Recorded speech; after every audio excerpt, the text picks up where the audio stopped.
Hello, everyone. I've been asked to talk about an area of the law that has been changed by COVID. I'm actually going to talk about an area of the law that is one of my specialties, disability law, which hasn't exactly been changed by COVID, at least in the respect I'm going to talk about, but the enforcement of the law has been significantly changed. That's access to healthcare. So, under the Rehabilitation Act and the Affordable Care Act, Section 1557, entities receiving federal funding in healthcare may not discriminate on the basis of disability.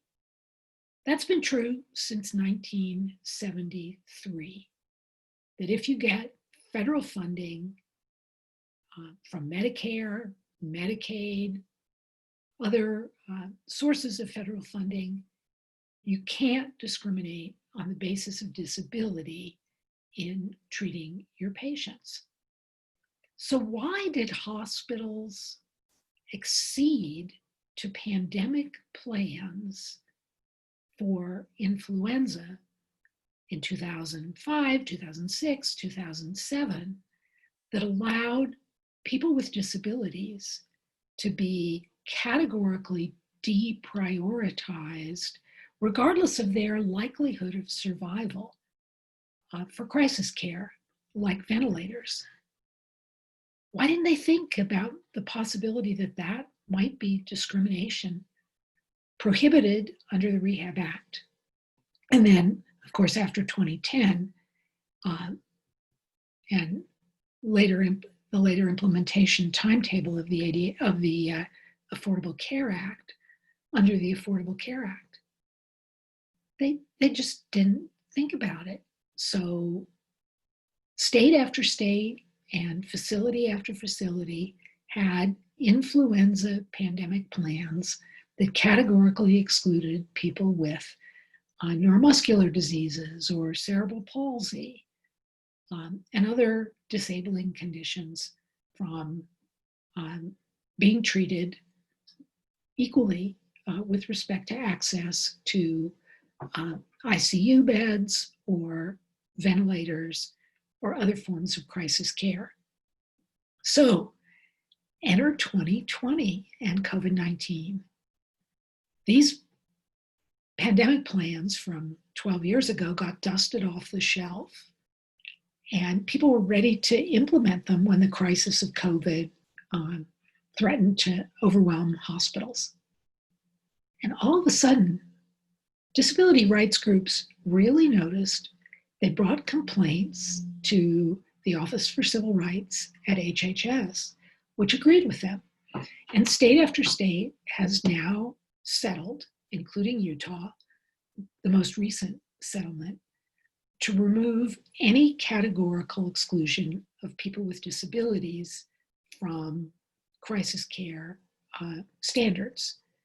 So, yes, you can be deprioritized if, based on the best medical evidence, the likelihood of your survival of an episode of COVID-19 is not as good as the likelihood of someone else, and there's only one ventilator. But that has to be an individualized assessment based on the best available current evidence. It can't be based on a criterion such as that you have an intellectual disability or that you have some kind of a physical disability which makes breathing more difficult for you.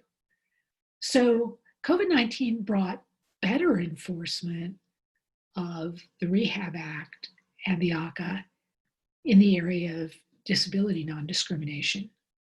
It remains to be seen whether some of the other areas of disability law will fare as well. For example, there are going to be lots of issues about reasonable accommodation for people with disabilities who may need job coaches who may need interpretation, sign interpretation as reasonable accommodations, who may need to telecommute to prevent exposures. A lot of areas that are going to, I suspect, be very contested. But for now, disability rights advocates should at least be happy that one of the better consequences of COVID-19 has been the recognition of the importance of really taking seriously the guarantees of the Rehabilitation Act and the ACA, that people with disabilities should not be discriminated against in the receipt of health care on the basis of their disability. So thank you very much, and I hope you enjoyed this quick introduction to what may be one of the only reasonable things to have come out of COVID-19.